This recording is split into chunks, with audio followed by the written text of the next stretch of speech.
ngobrol tentang apa yang dikatakan oleh Ketua Umum PSSI Pak Erick Thohir yang menginginkan bahwa tim nasional kita kemudian ya untuk tahun-tahun yang akan datang itu lebih kuat, penampilan lebih tangguh, tapi harus diimbangi juga dengan pembinaan ya berlapis di semua strata. Artinya akan berjenjang dari U17 masuk ke U20, masuk lagi ke U23 sampai ke senior. Karena cikal bakal untuk masuk ke senior itu berawal dari U17, U20, dan U23. Makanya pembinaan ini sangat penting di mata Pak Erick. Jadi dia ingin memunculkan nantinya untuk 3 sampai 10 tahun depan itu pemain-pemain lokal yang kuat, yang bagus. Tentunya tidak boleh hanya bergantung dengan beberapa nama yang saat ini ada tim nasional seperti ada Egy, kan ada Ricky Kambuaya, Sayuri bersaudara yang bagus ya. Ini tidak boleh karena mereka kan juga akan nantinya umur akan bertambah. Makanya diharapkan oleh Pak Erick itu muncul dari U17, muncul dari U20, naik U23. Nah U23 ini yang kemudian akan masuk ke tim senior. Ya. Karena banyak di tim U23 ini juga rata-rata pemain-pemain ya berumur masuk ke 21 tahun. Ya bahkan ada 19 tahun kan, Jan Schraven masih 19 tahun, Buffon masih 19 tahun. Jadi memang masih muda-muda. Nah mereka-mereka ini yang nantinya akan dipoles terus.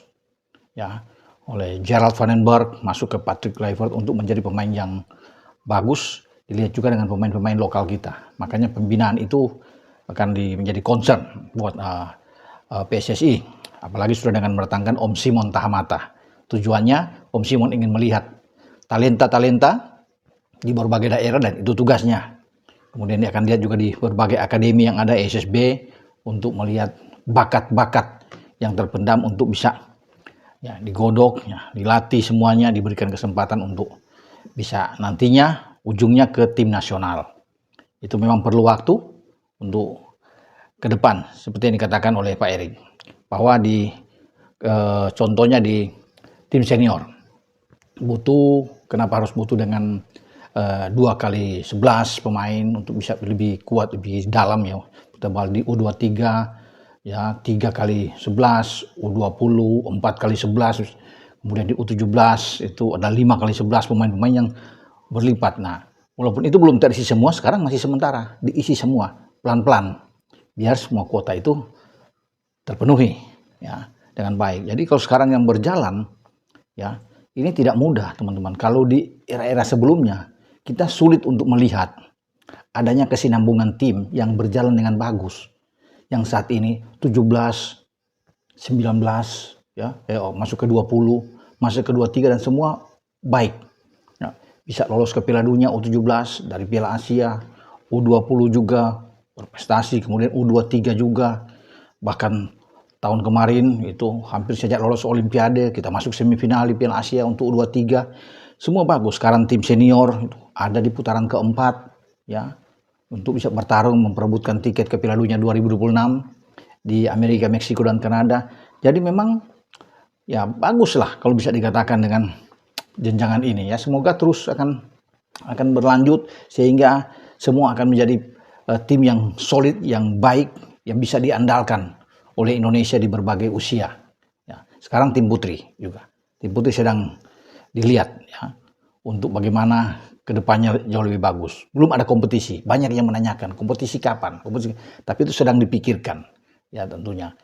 Tadinya tahun ini mungkin tahun depan ya. Dilihat dulu ya semua kalau sudah oke baru digulirkan. Karena memang tidak mudah juga menggulirkan kompetisi, tapi perlu memang.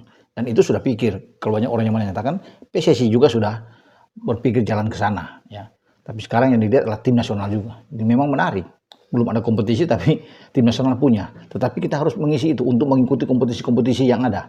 Nah, sambil memikirkan untuk menggulirkan kompetisi ini. Karena dari kompetisi baru bisa lahir pemain-pemain kita yang bisa terlihat. Kalau nggak ada, kompetisi akan sulit memang untuk mendapatkan pemain-pemain yang bagus. Tapi itu juga kita akan lihat nantinya ke depan untuk urusan tim putri ini. Tapi ada satu juga yang diinginkan oleh Pak Erick yang sudah mengatakan bahwa Liga dan PSSI harus jalan secara bersamaan, bergandengan tangan, harus serasi. Ya, apapun itu ini bagus. Jadi jangan misalnya memutuskan itu tanpa diketahui oleh PSSI sebuah keputusan misalnya yang kemarin ya, regulasi baru yang ada untuk Liga Super kita, kan sudah berganti nama dari Liga 1. Teman-teman semua pasti tahu, ya. 11 pemain boleh terdaftar, 8 bisa bermain. Dari sebelumnya kan 8 yang terdaftar, 6 yang bisa bermain. Sekarang naik lagi. Wah, ini mempersempit pemain-pemain lokal juga yang dirasakan untuk berkembang semakin sulit. Kemarin aja udah sulit dengan daftar 8, 6 bisa bermain. Ya, hanya mungkin 1-2 yang kita bisa melihat itu. Ya, walaupun ada regulasi yang mengatakan bahwa setiap tim bisa mendaftarkan 5 pemain, 1 pemain bisa bermain dengan minimal 45 menit di babak pertama. Itu kan ada regulasi-regulasi yang ada di Liga 1. Sekarang juga akan berlanjut demikian, tapi dengan 8 bisa bermain ini akan sulit. Cari striker aja berat. Makanya kita mendapatkan Ole, dan Ole sekarang mengalami cedera. Harus perlu lagi pergantian pemain-pemain yang baru yang akan masuk. Ada Mauro Sistra, tapi kapasitas dia, kualitas dia tidak seperti Ole. Makanya ini akan sulit kalau memang dipikirkan dengan bersama. Ada surat misalnya dari PSSI yang sudah mengirim ya ke PT LIP untuk mempertimbangkan regulasi baru ini, misalnya ya kembali ke yang awal ya, atau 7 saja yang bisa bermain, bukan 8. Kan ini bagus ya, untuk memberikan kesempatan kepada anak-anak muda kita, pemain lokal, untuk bisa berkembang dengan baik. Kalau nggak ada, berat, sulit ya. Ataupun kalau memang ada, harus pemain-pemain yang berkualitas yang datang. Jangan pemain-pemain asal dan tanda kutip itu tarkam dari mana bisa datang nggak jelas, dan akhirnya berujung-ujung akan berbahaya untuk pemain kita, tim nasional kita. Seperti Ole yang mengalami, dihajar oleh Paulinho kan di Piala Presiden. Rugi kita. Ole yang dipersiapkan, yang kita banggakan untuk dimainkan, diandalkan untuk putaran keempat, nggak bisa bermain misalnya. Itu lagi yang merugikan. Jadi memang klub-klub juga harus diingatkan untuk bisa membeli pemain, jangan sembarangan karena hanya murah. Ya, kemudian nanti akan merugikan kepada pemain-pemain nasional lainnya. Jangan sampai pemain-pemain tim nasional kita juga jadi korban. Tetapi juga berbalik. Klub juga tidak akan mungkin membeli pemain yang mahal, kalau apalagi dengan uang pas-pasan. Hanya klub-klub dengan keuangan yang kuat yang bisa membeli pemain yang lebih berkualitas. Tapi kalau yang ada di bawah, dengan budget mereka yang rendah, yang minim, akan sulit. Pasti pemain yang murah mereka akan dapatkan. Nah, ini juga harus dipikirkan ya oleh PSSI, sama-sama berembuk bersama dengan PT LIP.